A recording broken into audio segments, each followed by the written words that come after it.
We will proceed in this order.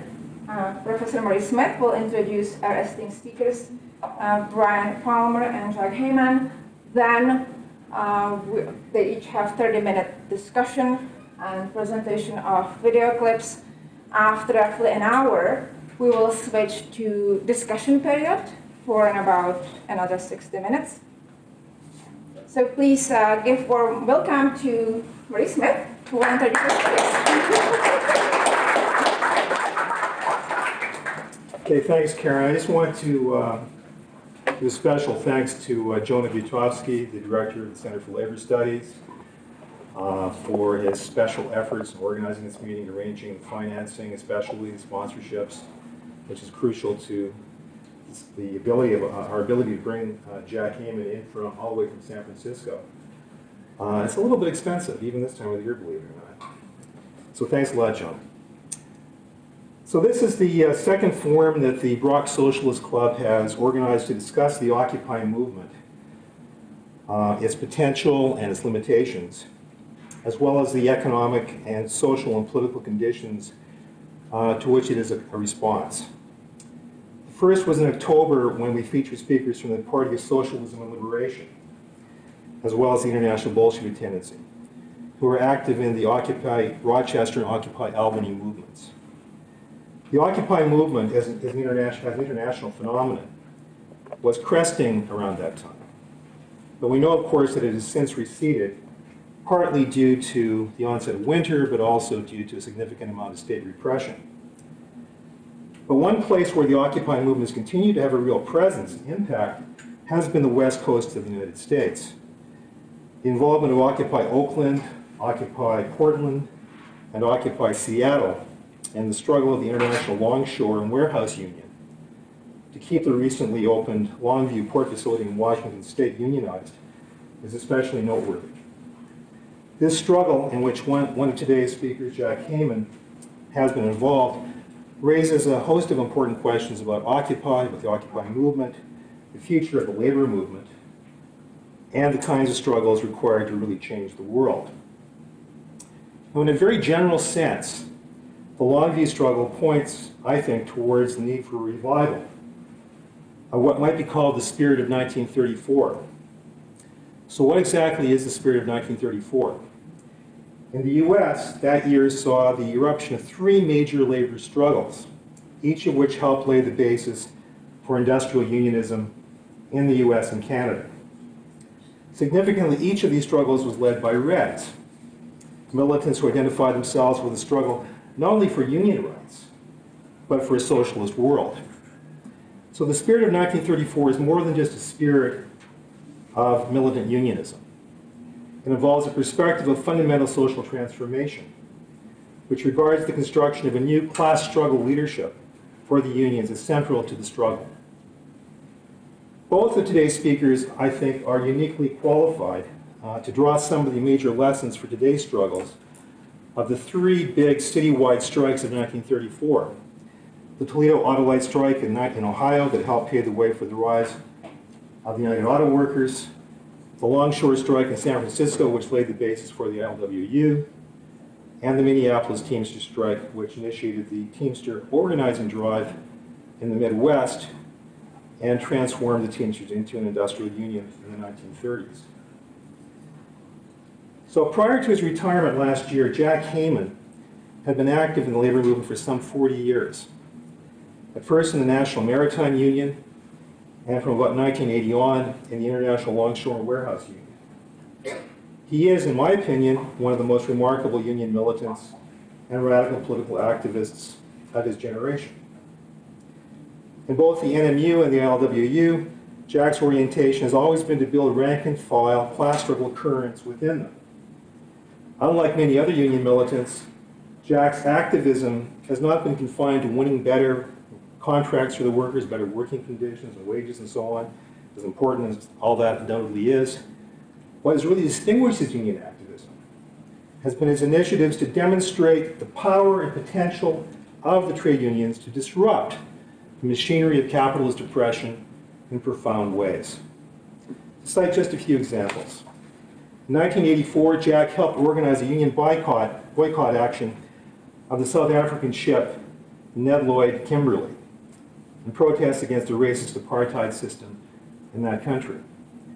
Nelson Mandela later credited the action with giving a big impulse to the international anti-apartheid campaign, which helped end the white supremacist regime in South Africa. In 1999, he initiated the ILWU shutdown of all West Coast ports in solidarity with political prisoner Mumia Jamal, who was being threatened with execution at that time. This gave a huge boost to the Free Mumia campaign, nationally and internationally, and undoubtedly played a role in staying in the executioner's hand. In 2008, Jack carried out a successful struggle within the ILWU and against its top leadership to shut down every port on the West Coast on May Day in order to protest the wars in Iraq and Afghanistan. And this is the poster that helped advertise and build that event. This was truly an historic accomplishment. First labor political strike against war, against U.S. intervention on the soil of another country that was ever conducted in the belly of the U.S. imperialist beast. Our first speaker, Professor Bryan Palmer, Canada Research Chair in Canadian Studies at Trent University, and Canada's preeminent Marxist labor historian.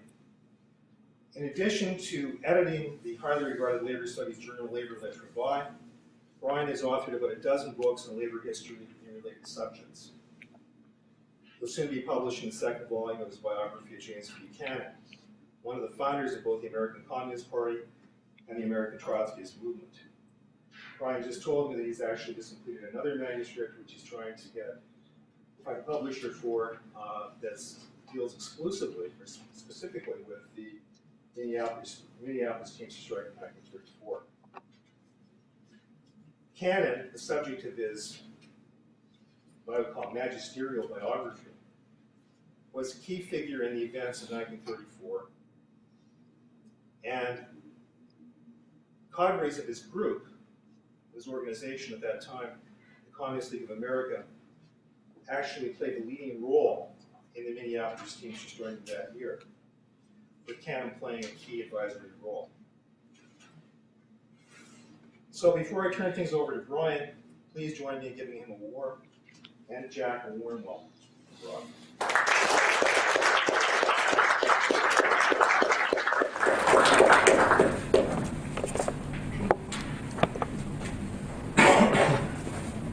I'm losing my voice, sorry.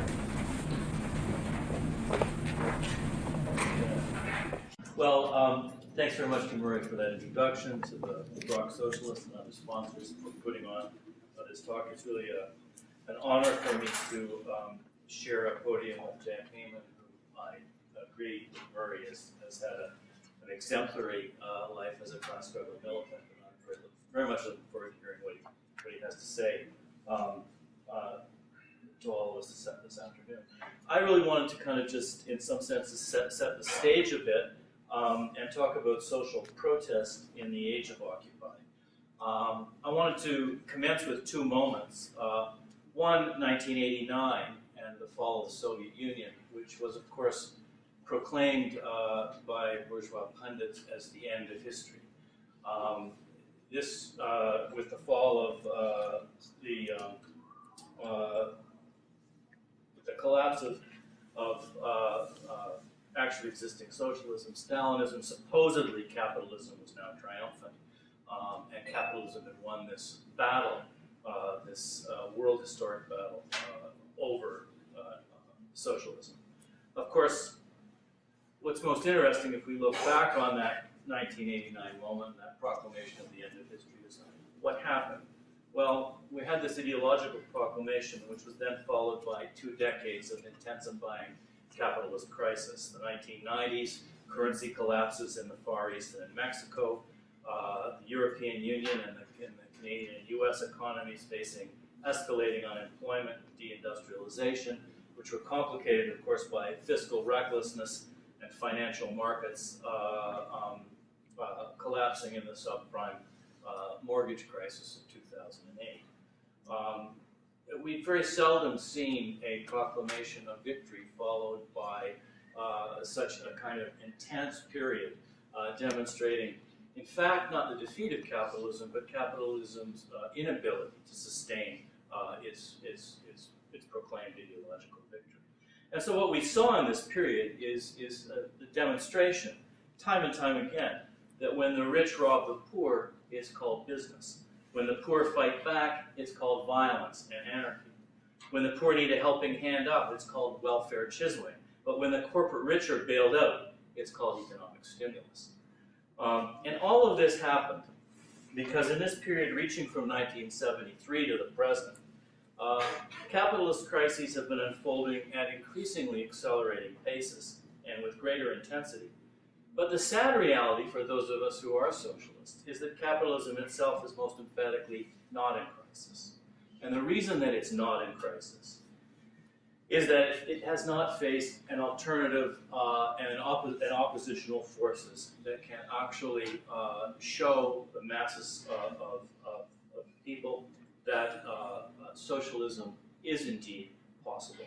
We have faced in our time a weakening, dramatically so, of the forces of the revolutionary left, and also a weakening of trade unions as basic defensive institutions of the working class. What was new in some senses, and what shifted the ground slightly in this dismal picture, were the global protests of last year. The rise of escalating confrontations in the European Union, rioting, general strikes, marches, and mobilizations in Spain, Greece, Italy, and elsewhere. The Arab Spring, which toppled dictators in the Middle East, and of course the Occupy movement that spread from New York across the world.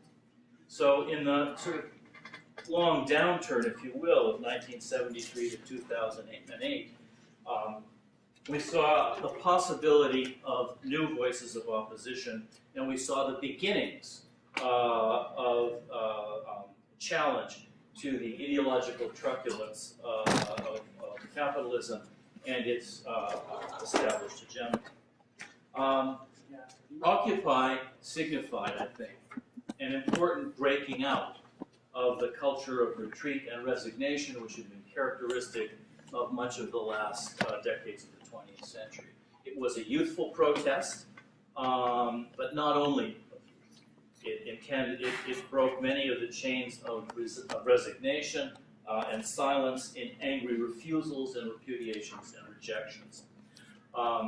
It's captured a basic populist, if flawed, truth in its essential slogan of the 1% in opposition to the 99%. It is, of course, an inchoate, diffuse, diverse movement containing many currents, and some of them quite contradictory. It has, in some senses, bears some of the scars of those defeats and the defeats of the left and the trade unions have suffered in the late 20th century. But it also captured fundamental oppositional truths. The signs in the streets and in the parks told of this, and these are some of them. I believe corporations are people when Texas executes one of them. This economy runs on the exploited labor of undocumented workers. The wall must fall. And finally, I lost my job but found an occupation. So the mobilizations of protests that sort of spread across the globe in 2011 were fundamental class mobilizations and oppositions. In Greece, they battled against austerity measures that threatened to end collective bargaining, put 150,000 workers out of work, and forced down wage rates by a massive 22%. And reading the sort of blueprint for Ontario's economic future presented by Don Drummond a few weeks ago, it's very clear that in Ontario we face many of the same kinds of challenges. So we're all Greeks, we're all in the same boat. In Tunisia and Cairo, powerful indignations were proclaimed that managed through occupations of squares, through connections to the labor movement, to general strikes, to topple two dictators who had long been the favorites of the American empire and its rulers, including Democrats like Bill Clinton and Barack Obama. In China, and in the emerging political economy giant on a world scale, but one with obvious feet of clay, youth are in motion, and so too are workers. Indeed, arguably the most volatile social group on the global stage right now are the millions of Chinese workers in mines, mills, and factories. The proletariat has not so much been sort of eliminated from capitalism and sort of ended its role in Marxist terms as capitalism's gravedigger, as it has, in some senses, shifted some of its potency and power from the west to the east, from the north to the south. Now, Occupy, of course, does not have all the answers and all the solutions, and even does not articulate many at this point, of these solutions clearly. But the fundamental point is that the Occupy movement has revived the raw energies of anger. Its strengths rest on its youthful exuberance, its commitments, its refusal to any more bury the obvious brutality and fundamental unfairness of a social order that systematically robs the poor to feather the obscenely affluent nests of the rich. Occupy signals, in some senses, a mood shift as well in the popular classes. In 1970, hard hat construction workers and youthful anti-war protesters clashed in New York City. The archetypal burly proletarians wanted nothing to do with the unpatriotic, unwashed who wouldn't fight the war in Vietnam. They spit on them. In 2011, the sons of those 1970s hard hats walked through Zuccotti Park and the first Occupy encampment, and they doffed their helmets to the metaphorical sons and daughters of the 1960s unwashed. Patriotism wasn't cutting it anymore. Hatred of Wall Street, theft, United Truckers, and advocates of Turtle Island. In Oakland, Seattle, and Portland, I think there's a vanguard, really, of this movement, which Brother Jack Heyman will speak about today, in which the Occupy protests fuse very much with class struggle, unionism. Why this shift? Class realities really did come home to roost in that period, reaching from the early 70s into the financial collapse in 2008. In the original home of the Occupy encampments, Manhattan, there was the biggest income gap in the country. The top fifth of earners hauled in almost $400,000 annually, compared to the bottom fifth's paltry $10,000. Between 1980 and 2005, some 80% of U.S. income was indeed appropriated by the top 1% of the population. The rallying cry of the Occupy symbolic 99% was that decisive declaration of the Occupy movement that this reality had to change. And also critically important, I think what the Occupy movement also struggled to do, and in its message did, was in some ways bridge the racial divide so critical in American history. No one suffered more than African Americans and Latinos in the worsening cauldron of economic crisis in this period. Since 1987, African Americans have lost more than half of their net worth, Latinos an incredible 2/3. Mortgage foreclosures and declining housing values hurt those groups, like African Americans and Latinos, that, similar to previous waves of ethnic immigrants into American capitalism, invested in the basic necessities of everyday life, of which housing stock was sort of the critical area of equity. But all workers suffered. even for those in relatively well-paying union jobs, which were increasingly led by trade union bureaucracies that had ossified and turned very conservative, that had lost the sort of sense of what trade unions were about, lost the sense of the history of the movement. There was the sense that it was acceptable to forego wage increases in the 1970s, 80s, and 90s as long as housing prices kept on rising. This was the sweat equity of workers who, in relatively good union jobs, had, if declining real wages, still had rising real house prices. But when the collapse of 2007 and 8 destroyed this equity, and when 5.5 million manufacturing jobs disappeared in 42,000 plant closures, and when housing prices plummeted, homes were foreclosed on, working class anger seethed over into a whole series of sort of public proletarian spaces. The chickens of the capitalist crisis were indeed coming home to roost. And this, in some senses, was fundamental to what was going on. Where will Occupy go now? It very much remains to be seen.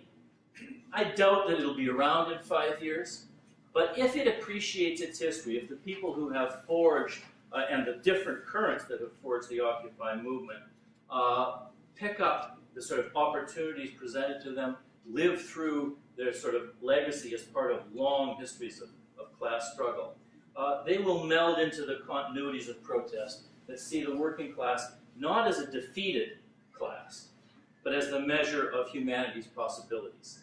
If there is no class mobilization to end capitalism's rapaciousness, there will be no end to the terror of which we are witnessing now, only the tip of a very cold, hard iceberg. Working class support actually infused Occupy with new meanings in October and November 2011 as public sector workers, teachers, and civil servants descended on New York's encampment and offered their support. It gave it a big boost. In San Francisco and up the West Coast, as Jack will talk about, a general strike put out by radicals in the Longshore Union prompted a gathering of 15,000 in support of the beleaguered Occupy encampment, where an Iraqi veteran had been seriously injured in repression unleashed by a Democratic Party mayor. It was trade unions that most often provided the basic infrastructure for many of the Occupy camps in areas that were actually less militant, including in Toronto, where trade unions supplied the vitally necessary public toilet facilities. But if Occupy must link arms with the potentially still powerful labor movement, so too must the trade unions and their ossified leaderships be reconstructed so that they can pick up the rallying cry of Occupy protesters. The labor movement has for too long been trapped in its old modes. Its leadership has become ossified. Its trade union bureaucracies are now probably as tepid as we have ever seen in sort of modern history. And trade unions must actually become more political, jettisoning their business union concerns with jurisdictions, their narrow understandings of collective agreement boundaries, their refusals to basically break out of the confinements of legal constraints, which have been part of the history of, in Canada and the US, of the post-World War II settlements that kind of constrain unions in fundamental ways, particularly legally. They must extend the meaning of the original slogan that animated all trade unions: an injury to one is an injury to all. Rebuilding a movement culture of opposition, claiming the commons, refusing capitalism's entrenched prerogatives, fighting for all of humanity. This is the legacy of labor's pioneers, and it desperately needs to be revived now. And one route to that revival is closer connection, possibly, with the best elements in Occupy, which may be coalesce into a politics of revolutionary challenge, attentive to class struggle, and making the union centers of militant resistance. So what really needs to be done, I'm arguing, is a basic and sort of parallel process in which the task of our times is to rebuild, regroup, and reconsolidate the revolutionary left, and to rebuild the unions into centers of class struggle mobilization. there are many, many examples of how this might be done. The Minneapolis strikes that Marie referred to are fundamental in this. And they, the 1934 strikes there are really a kind of sort of an amazing story in which there were 5 or 6 Trotskyists, revolutionary Trotskyists who worked in the coal yards in Minneapolis in the late 1920s. The Teamsters Union at that time in Minneapolis had maybe 75 members. It was very much an ossified craft union kind of structure. They believed only in organizing the drivers, the actual people behind the wheel, not the people who worked in the warehouses, not the people who worked in the markets. The Trotskyists had a protracted and long-term perspective, and what they managed to do was to essentially create, from the ground up, an actual militant industrial union that by the end of 1934 embraced 7,000 workers that beat back one of the most vicious civic administrations of police and the mayor, that fought a progressive governor, farmer labor figure named Olson, who was willing to call in the National Guard to defeat the strikers. That beat back and sort of neutralized a very reactionary trade union leadership in the Teamsters led by Daniel Tobin, an old-style Irish carter who thought that organizing anybody outside of very narrow jurisdictional bounds was to be vetoed, and who saw no strike that he ever wanted to support. In addition, they faced a citizens' alliance of employers that was as viciously committed to the open shop as any body of employers in the history of the United States. From there, they springboarded a mobilization that managed, by the end of the 1930s, to have organized interstate truckers across the Midwest, and they were pretty much solely responsible for the expansion of the Teamsters nationally from an organization of 75,000 in 1933 to an organization of over 400,000 in 1940. They built a mobilization that united the employed, the unemployed. It formed a militant women's auxiliary that supported and fought on picket lines. They created a daily newspaper to combat the sort of misinformation of the established press.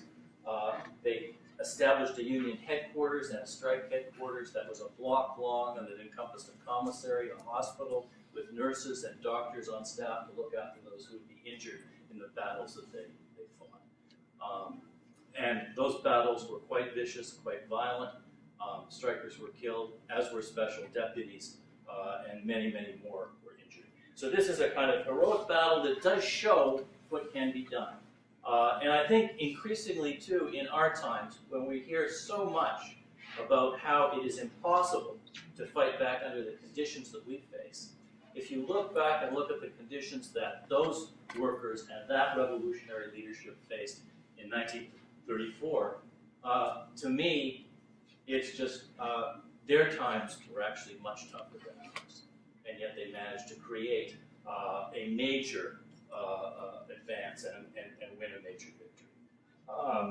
So I think that the task of rebuilding the left, which falls to all of us, the task of rebuilding the trade unions as militant centers of class struggle, which is the task of people in those unions, and the task of winning, in some senses, the Occupy forces, which have given us a lot of hope and a lot of enthusiasm to a class struggle perspective, is really where social protest will and should be going in the age of Occupy and beyond. Thank you very much.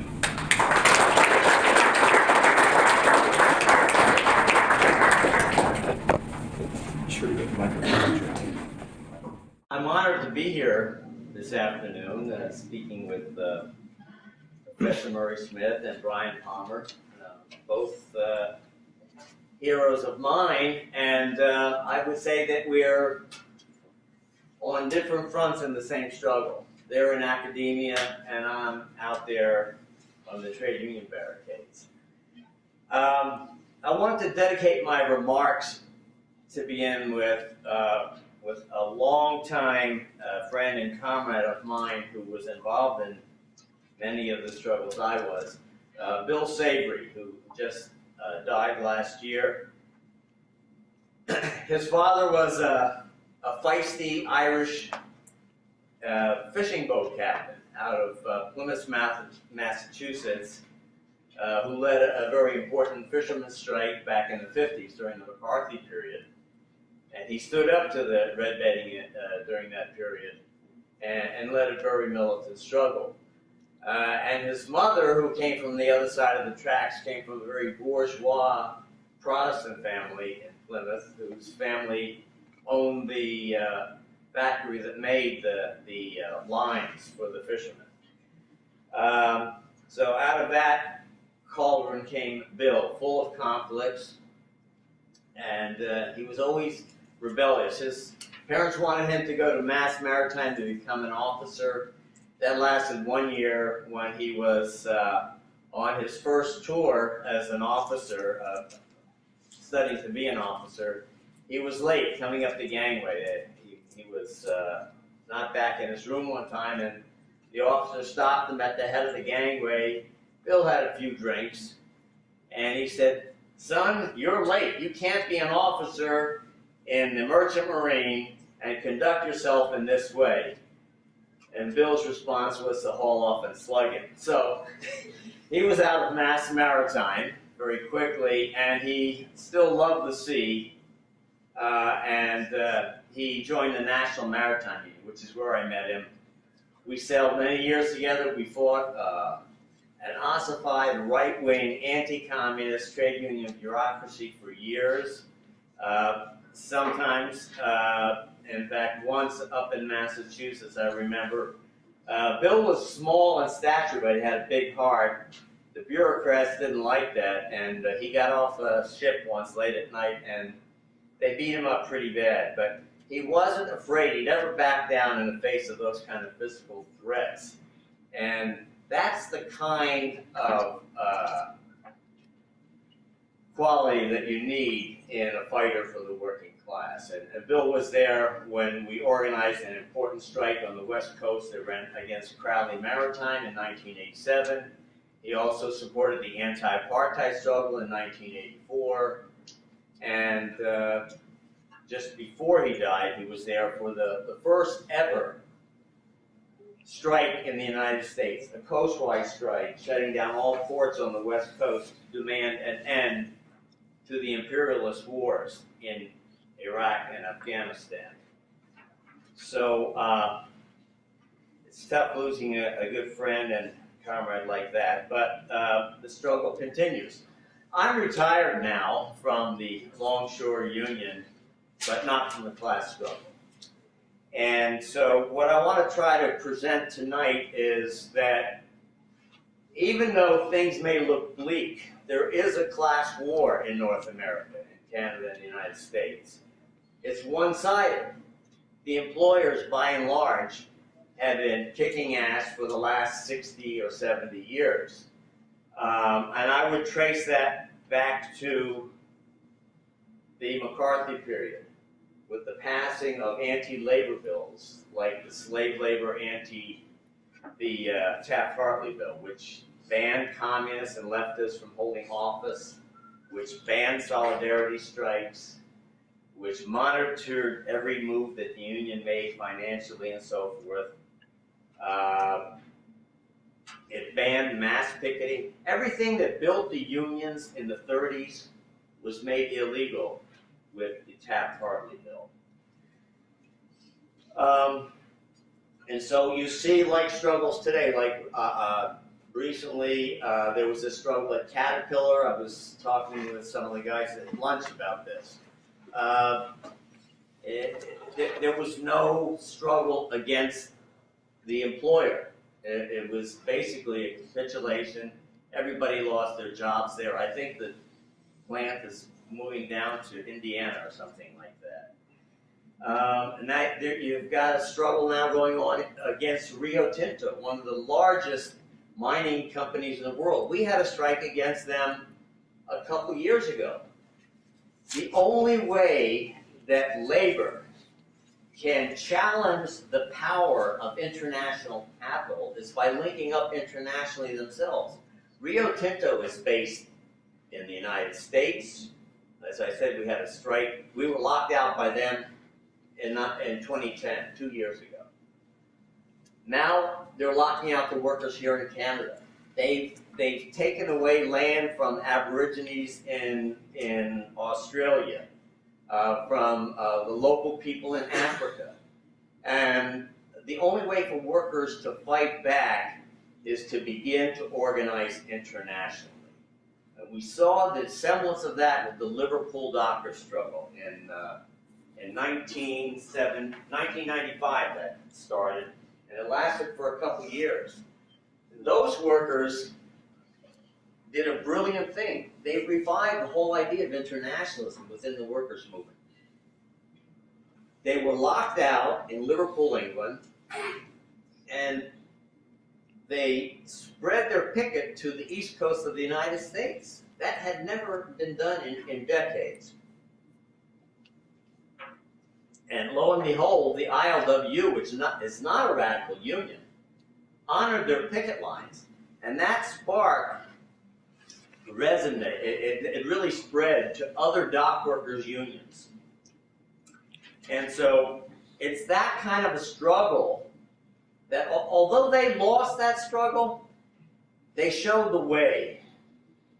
They said that if we can unite internationally, we have the power to stop these international conglomerates. And so, about 6 years later, in the year 2000, Charleston longshoremen were on strike. They were picketing over a ship, the Nordana Lines, which was a Danish shipping company that refused to use labor from the Charleston Longshore Union.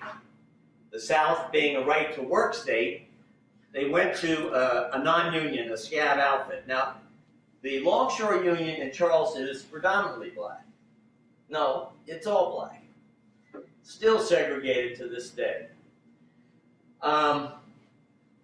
What they did was put up a picket line, and the police attacked them. We saw pictures of that, of the police attacking them. Now, the longshoremen were black. The clerks who do the inventory, the pencil work, were white. That's still, in this day and age, the segregation of unions. But we saw this, and my local in San Francisco was predominantly black. And we said, these brothers are under attack by the police, by the maritime employers. We need to go to their aid. And so the president of the local and myself went there. We found out exactly what the struggle was about. And because of the struggle that had taken place with the Liverpool dock workers that said the only way you can beat these international shippers is by going international, we contacted the next port where these ships went to, and that happened to be Spain, Valencia, Spain. So we emailed them and said, look, these brothers in Charleston are having a difficult time. This is a contractual dispute. They had a contract with this company for 25 years, and now the company is going non-union. And so the dock workers from Spain, who we'd met through the Liverpool dock workers, said, yeah, we think we can do something to help out here. And so what they did is they went up the ship. When the ship pulled into port in Valencia, the president of the union and a couple of his colleagues went on board, and they told the captain, you know, all this cargo here is stowed improperly. It's really unsafe, and our men are not going to go up here and work this cargo. So you're gonna have it loaded in Charleston properly by Union labor, otherwise we're not going to work this ship. The captain immediately went down the gangway, called his headquarters in London, and they called the Danish owners, and they said, listen, this is the situation. We've got to go with the Union labor in Charleston, and then they'll start unloading it in Spain. If we don't do that, they will not unload the cargo in Spain. Within 48 hours, the longshoremen in Charleston had a signed contract. That's the power of international labor. So what I'm saying is this struggle here at Rio Tinto can be won, but it's not going to be won here in Canada. They've got to link up with other mining workers in Australia, in South Africa, in the United States, and together with the transport industry, for instance, shipping on trains, on trucks, on ships, link up with the transport workers to hot cargo or refuse to handle struck goods. That's how the unions were built in the first place, and that's the key to victory now. The problem is the labor laws that are made against us. And Leon Trotsky wrote a pamphlet called Trade Unions in the Epoch of Imperialist Decay. One of the points that he made so vividly, and it's so true today as it was 60, 70 years ago, is that the trade union bureaucracy is growing closely with the state. So now what we get is, in 48, when unions were absolutely opposed to Taft-Hartley and wanted to fight, they didn't strike against it. Don't forget, Taft-Hartley was passed in the middle of the McCarthy period when unions were fighting each other. There was a vicious anti-communist bloodletting going on during the McCarthy period. So Taft-Hartley bill was passed. Unions opposed it. Nowadays, union officials use it to say, oh, the Taft-Hartley, they won't allow us to strike. We can't put up a mass picket line here. We can't stop these trucks. That's illegal. This is illegal. If you play by the boss's game, by their rules, you will lose. That's what Bryan was talking about with the Minneapolis Teamsters. Unless labor defies the bourgeois laws, they will never make gains and will continue to lose.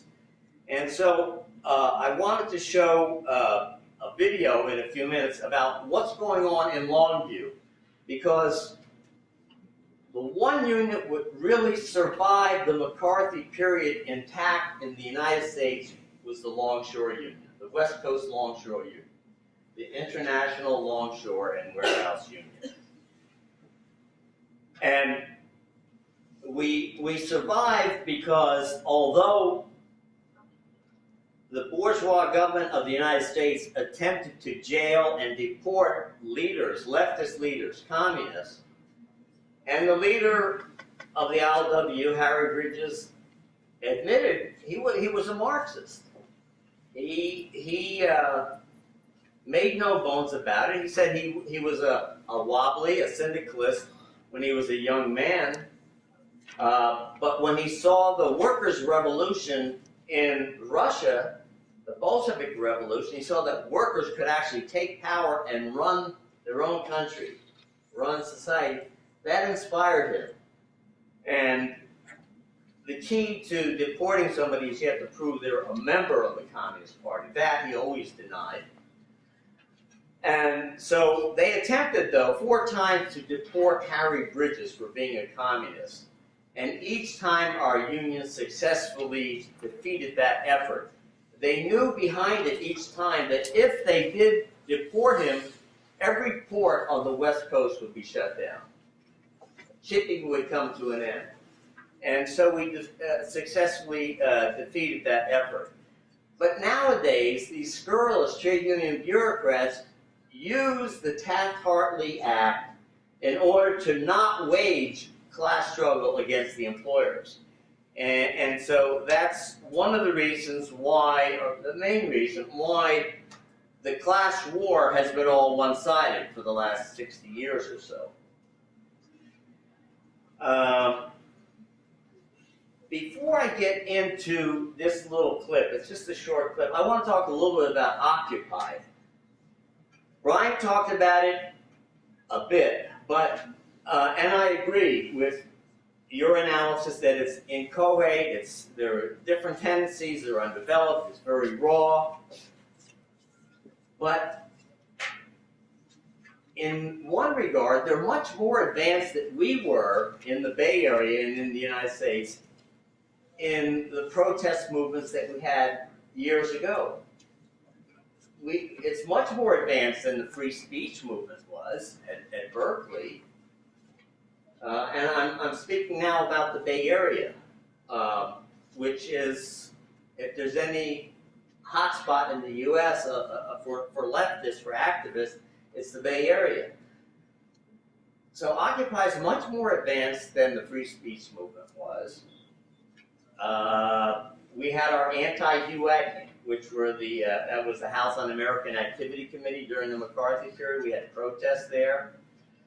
In the 60s, the Black Panther Party arose in Oakland over the question of police brutality, police occupation of the ghettos, the anti-war movements, anti-draft movements. We had very militant demonstrations in Oakland and Berkeley against the Vietnam War.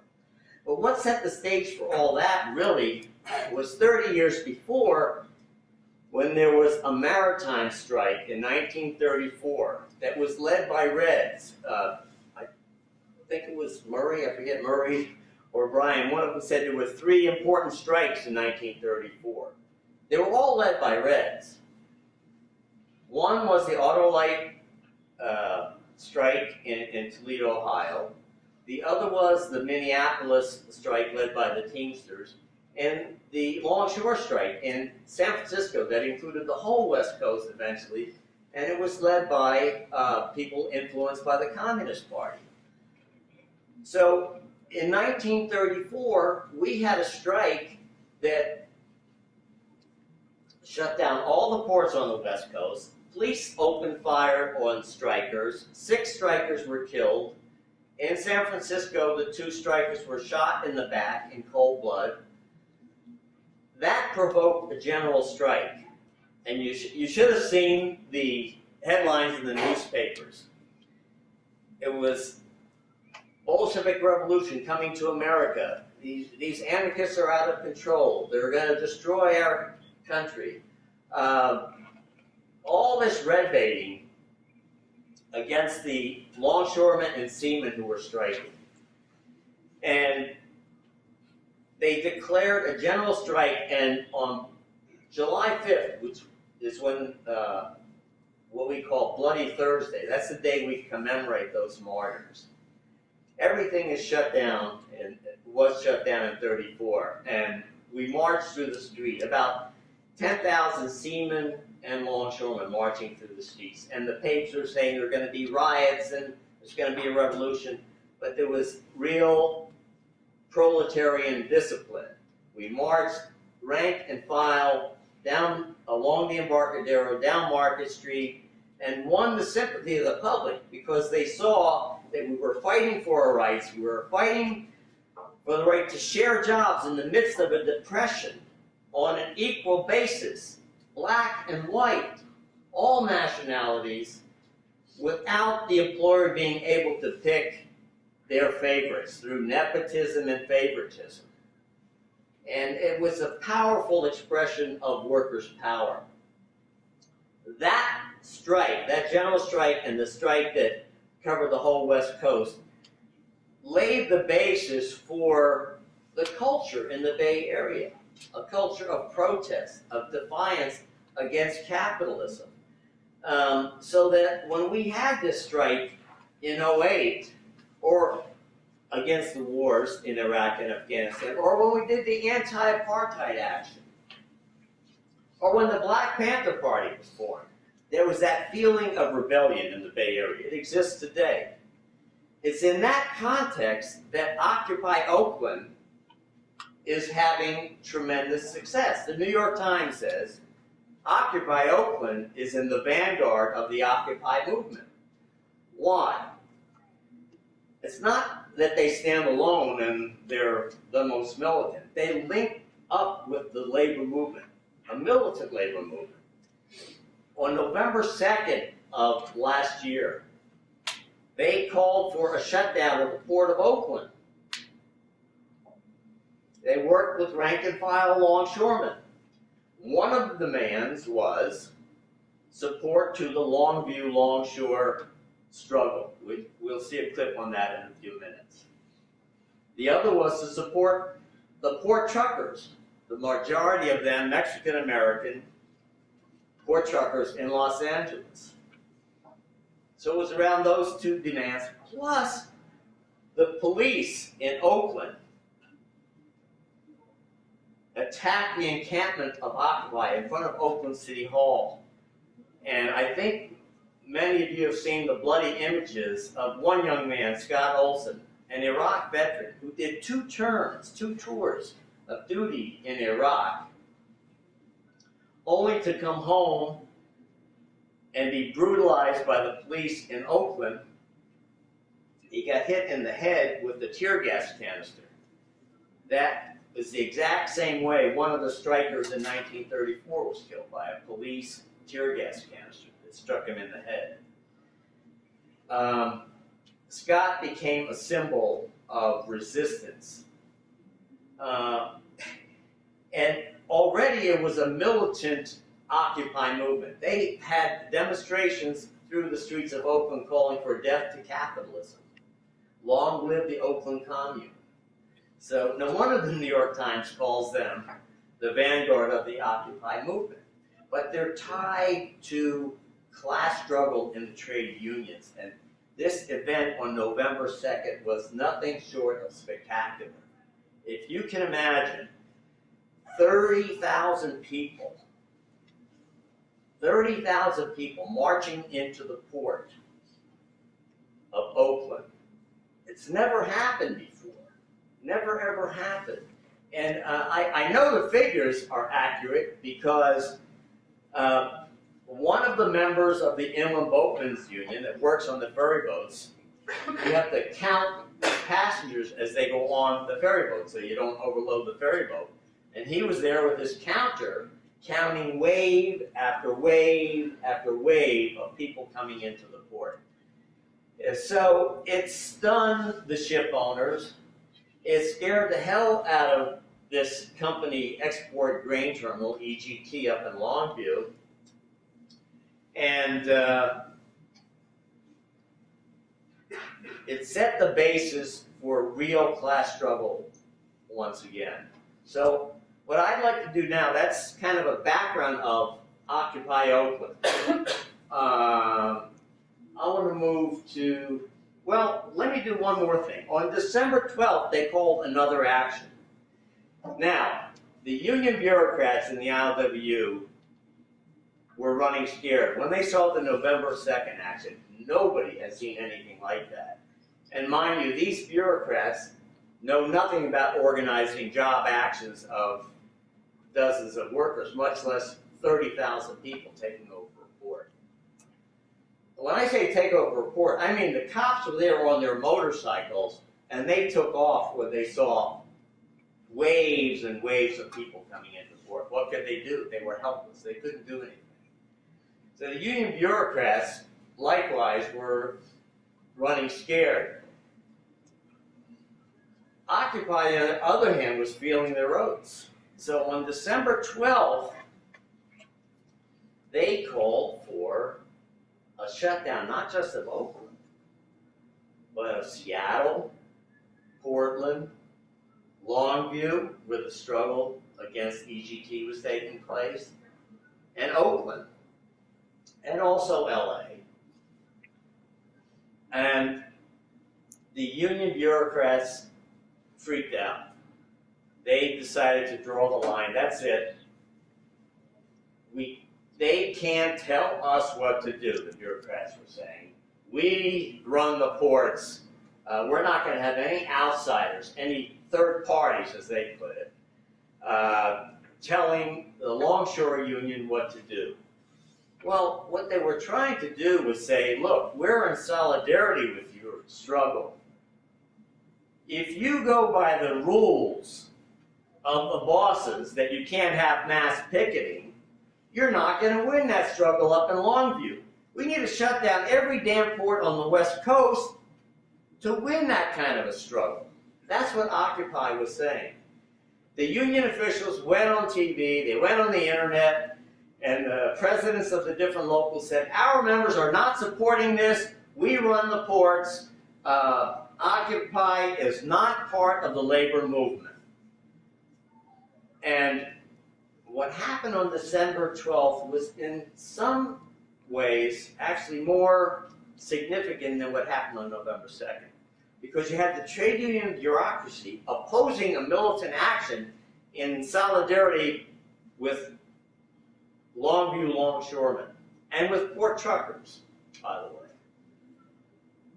So when December 12th happened, once again, rank and file longshoremen worked with Occupy to make sure the ports were shut down. And you'll see in the video here, the ports did shut down because rank and file longshoremen, in the best tradition of the ILWU, honored picket lines. And they did it here. And when I said in the film that the union officials that were at this meeting were saying, they were complaining, they wanted the organizers of that forum, a solidarity forum that was organized by Occupy, to read the letter from the president. And it was said a number of times, the letter can be read after the speakers are finished speaking. Just the way we are here having a discussion after the speakers are finished speaking. That's the way you organize a public forum. But that wasn't good enough for them. So in here, the president states that Occupy has usurped the democratic right of the union. Well, the democratic right of the union would have been for longshoremen to have voted whether they want to support these picket lines by Occupy or not. That vote was never, the rank and file of the longshore union never had the opportunity to vote on that. They didn't. But what I said in the film clip, and you'll see it shortly, is I said they didn't have the right to vote on it, but on December 12th they voted with their feet.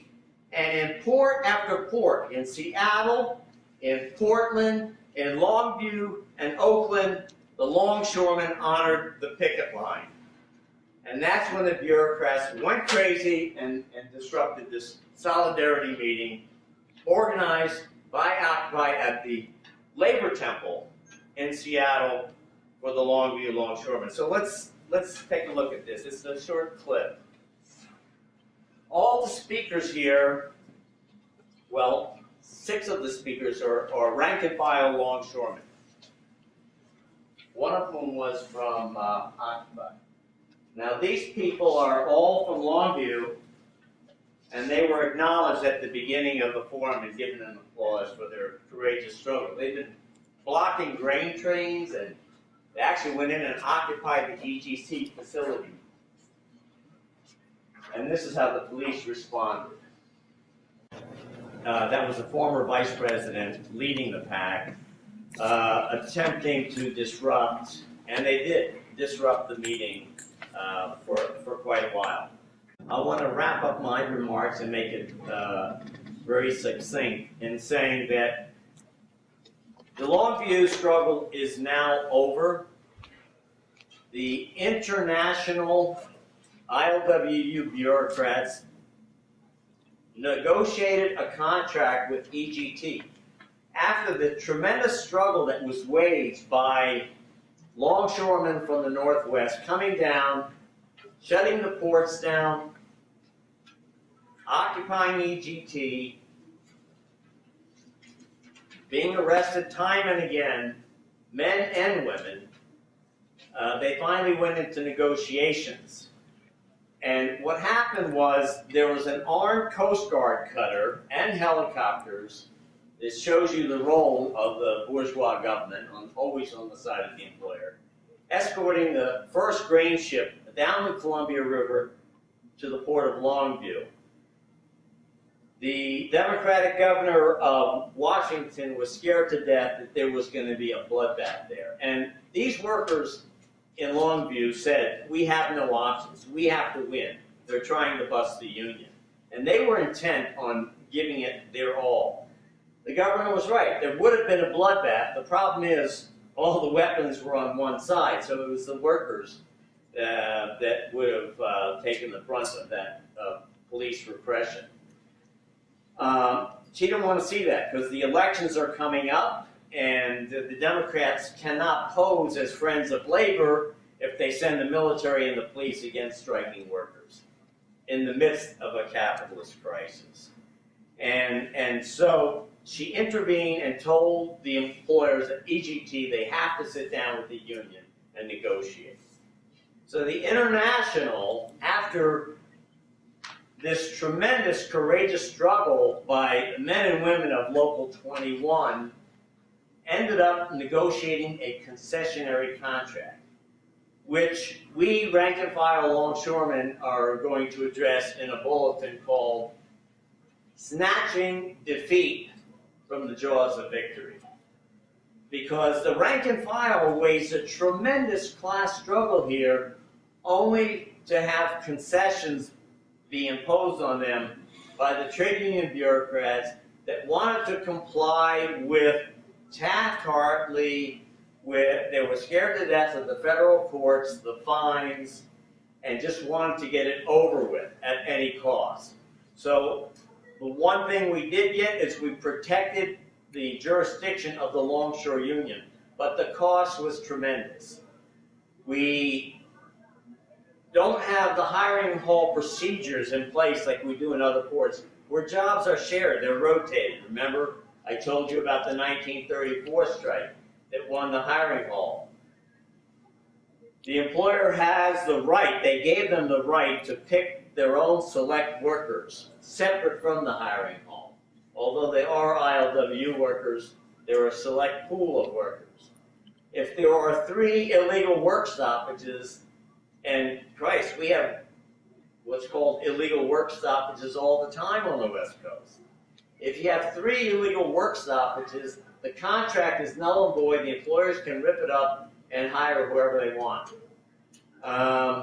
We still celebrate Bloody Thursday. That's a sacred holiday for us when police murdered strikers in 1934. Every port on the West Coast is shut down. The employers, in your face, in this contract said, well, you can celebrate Bloody Thursday, but we're going to be working that plant. Management will be working the plant. They said you have a right to have a picket line, but we have a right to hire scabs who work behind your picket line. What kind of a picket line is that? We have some of the best picket line language in the United States. And they're giving it away in this contract. So I'll be putting out a publication by it's called the Maritime Workers Monitor. And if you're interested in getting a copy, give me your name afterwards and I'll be glad to email it to you. It's going to be up on a website. Maybe this is the easy way. It's called www.transportworkers.org. We have some time for question and answers, I think. So, Karen?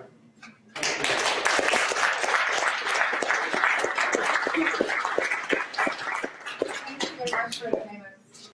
We'll have only about 10 minutes or so for question, comment period, and I'm here to take the speakers. Okay, I'm retired now, but my family's been involved in unionism and unions all throughout since they came here in 1929 to the 30s from Europe. But one thing that you pointed out, and I think that unionism and labor has forgotten, is that solidarity is the thing. I've been out on strikes in various different jobs that I've had. One, we were about to win it, and we snatched the feet out of victory again, and that because one part of it folded And not only if they would have just kept quiet, we might have still won it, but 3 days before the strike was over, they announced it was going to be over. How are you going to win then? What labor has to do again is take back the rank and file. Get rid of those bureaucrats. Get them out of there. Put people in there that are going to be against this and fight for your rights, not the rights of labor. It's easy for companies, they're international. They have a few corporations now running all of it. You have to, solidarity is the only way you're going to beat them, like they started showing. You have to go international for these multinationals. You can't do it any other way.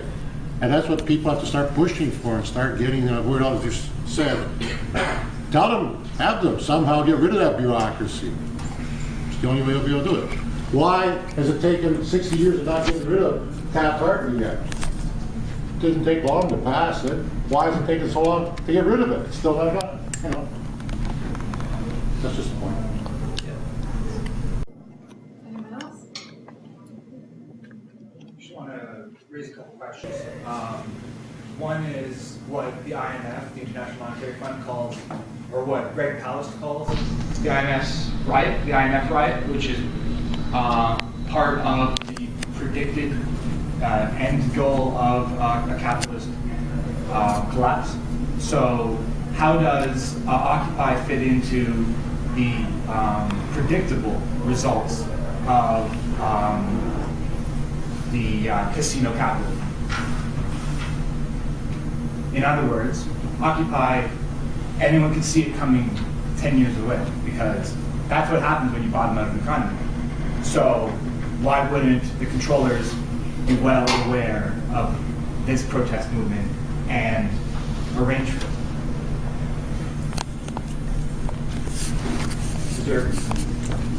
These are you not understand language? I'm not understanding quite the question. Okay. So, first of all, IMF right. Yes, heard of it? I've heard of the IMF. I'm not sure. What are you referring to? An IMF riot is when people stand up to the collapse of their economy. And it is highly predictable. And therefore, the capitalist system is asking for uprising. So that it can Indeed. further crush it, or? Well, that's why it's a discussion.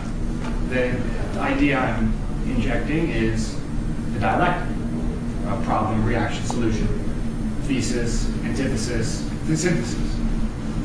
The thesis is there's a capitalist crisis. The antithesis is there's a social revolution. And of course, the topic of discussion is what is the synthesis of that? Jack?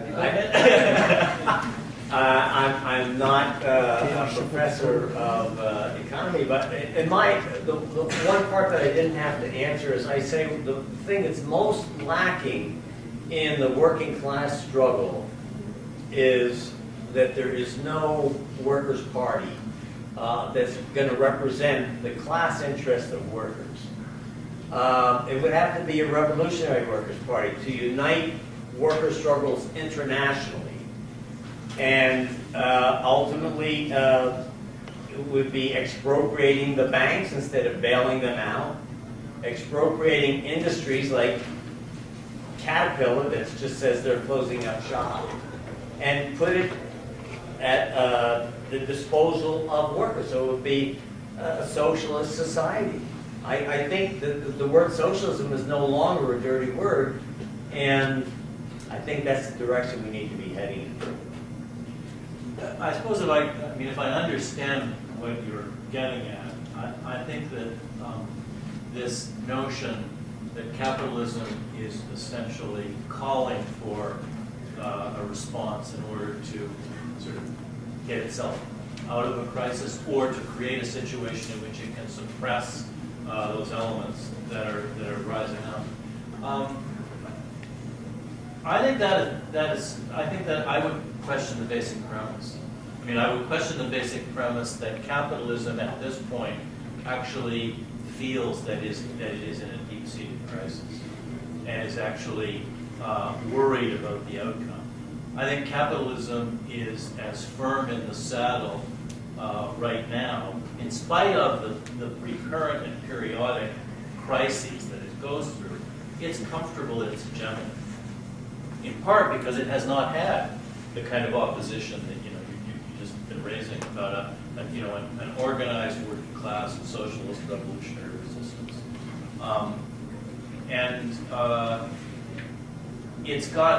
There's no doubt that capitalism faces some challenges, but there's also no doubt that out of these crises come concentrations of capital that actually, I think, increase the power of the capitalist class on a global scale, unless there is an organized resistance that fights back. So I might question some of this.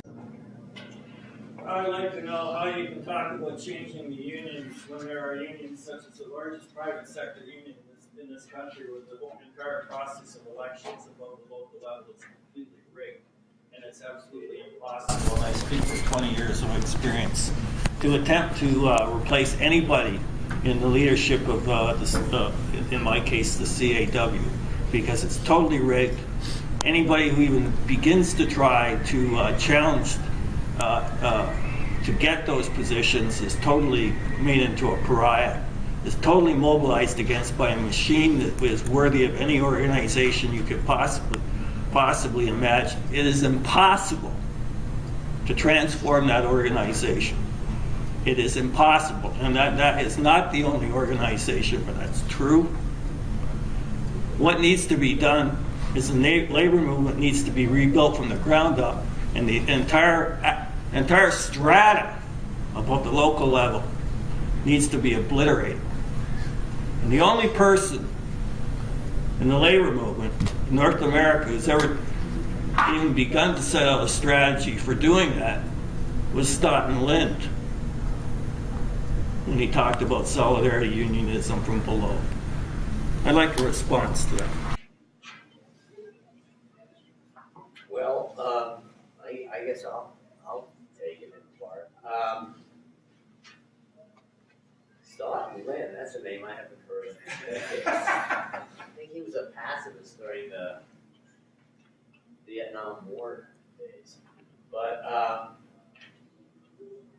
no, look, first of all, I sympathize with you that the trade union movement by and large is moribund, it's bureaucratic, it's ossified, it's dictatorial, it represses the rank and file at every turn.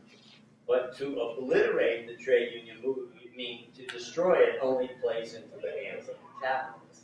It's not an impossible, but it is a difficult situation.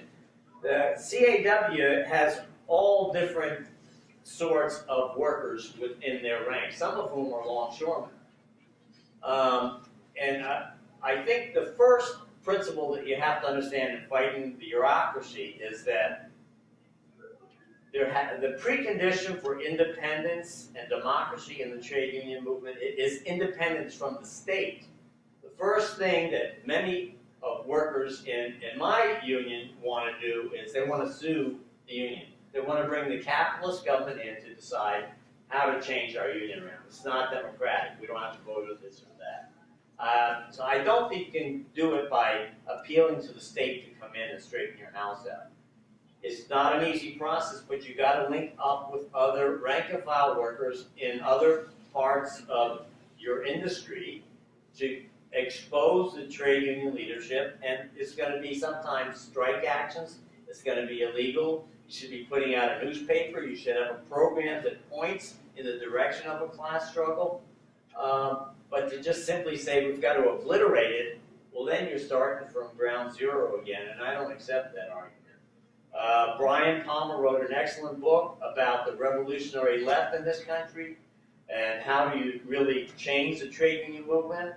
And the argument then, I still think holds true today, is boring from within. That is, to go into the trade unions, organize on a class struggle basis, and throw out the trade union bureaucracy. Is it easy? No, but there's no other way. never happened. Very succinctly, Ron. Well, I believe there is such a party in Canada that you described. And I know there are organizations that believe there is an international, at least they call themselves an international.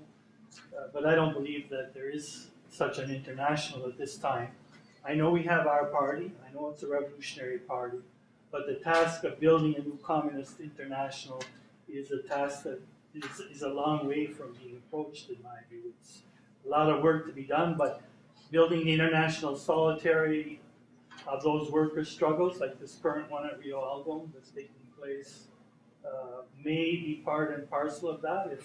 If workers can link up to progressive political parties in those countries where the solidarity is taking place. Like, I don't know if there's a revolutionary communist party in Papua New Guinea, but I know there's workers fighting there. So just if you have some view on the extent of an international at this time. Can we take it? How much time do we have? We have no to respond I maybe think to we should and then clarify that, close. we did book this room for 46, but evidently somebody screwed up the book Brock bureaucracy. And so we have an overlap situation with somebody else booked from 5 to 7. So we have compromised on this and decided to vacate these premises at 5:30. Unfortunately, my head's on this. We're halfway through Jack's remarks. We're really very apologetic about not being able to have more time for discussion. We had planned to have almost an hour discussion. But in fairness to the other group, we can't do that. And we are moving the discussion in cat schedules a place down the hill which we booked to continue. So if you are free, you're welcome to come with us. Yeah, we'll be there about 6:30.